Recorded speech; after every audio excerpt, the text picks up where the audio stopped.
अस्सलाम वालेकुम संगत, मां तव्हांजो तबाह ऐं बर्बाद थियल छड़नि जो सरदार माशूक बलोच। जीअं त असां अॼु सखर आया हुआसीं, ए पोयों तव्हांखे सखर कुझु नज़र अचे थो? हिकिड़ो मिंट शीशो खोलियां, हाणे अचे थो नज़र? इहे साम्हूं अथव सखर पुल न भाई, सखर पुल ते आया आहियूं। तक़रीबन 4 खां 5 कलाक असां रहिया आहियूं, पर यार असांखे ॾाढो ॾुख थी पियो आहे। अबाको सखर वारो हिकिड़ो माण्हू मिलियो असांखे। हे माना असांजो छड़ा हितां सखर में सफ़ा फेल थियल आहे न, माना हेतिरूं दायूं कयूंसीं, हेतिरूं रड़ियूं कयूंसीं, व्हाट्सअप ग्रुप यूट्यूब ते ठाहियोसीं, दोस्तनि खे सपोर्ट कयोसीं, पर सखर में असां ईअं निंदण का मोटिया था वञूं, को दोस्त न मिलियो यार, हिकिड़ो माण्हू बि न आयो यार। मना चवां कि छा थो लॻे त हिते सखर में छड़ा हितां पंहिंजो कमज़ोर आहे न। लॻे थो या त वरी सभिनी जी शादी थी वई आहे। लिलट हिक ई दफ़े माना को बि हिकु ॿ छड़ा त हूंदा न यार। ईअं थियो न जो न आया आहिनि।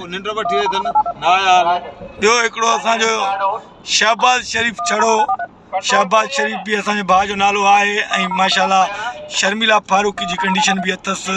सो भाउ असांजो ॻाल्हाईंदव तव्हां सां। जीअं था सखर में मज़ो आयो? सखर में मज़ो न आयो, सफ़ा न आयो। हिते तुंहिंजो ग्रुप हुयो ई कोन, छड़नि जो को माण्हू ई न मिलियो, असांखे मज़ो ई न आयो। माना लॻे थो त सभु परणिजी विया न तुंहिंजे हिन इताद सां।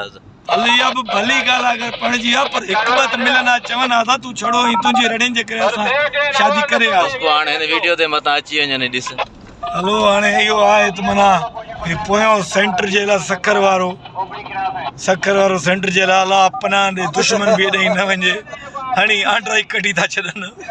सो मौला भलाई कंदव बाबा। सखर आयासीं तव्हां सां मिलण, तव्हां दोस्तनि सां छड़ा हितां जा नारा हण, पर हिकु ॿ मिलो आहे यार, दिलि ख़ुशि थी पिया। ईअं तकलीफ़ बि असांखे मोटाए छॾियो अथव, हिकिड़ो कट बि न पिया ॾियो अथव। इहो तव्हां पंहिंजे सरदार जी इज़त कई आहे यार।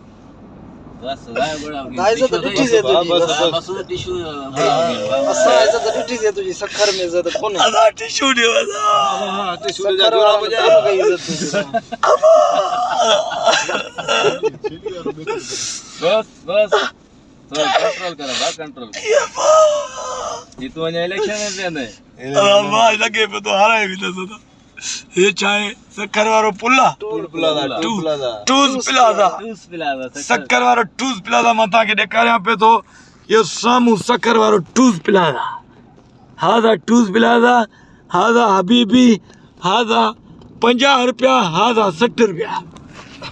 वॾी महिरबानी तव्हां सखर वारनि जी। असां हलूं पिया था, वरी ॿीहर कोन ईंदासीं। हिकिड़ो मिंट खैरात तूं ॾिस।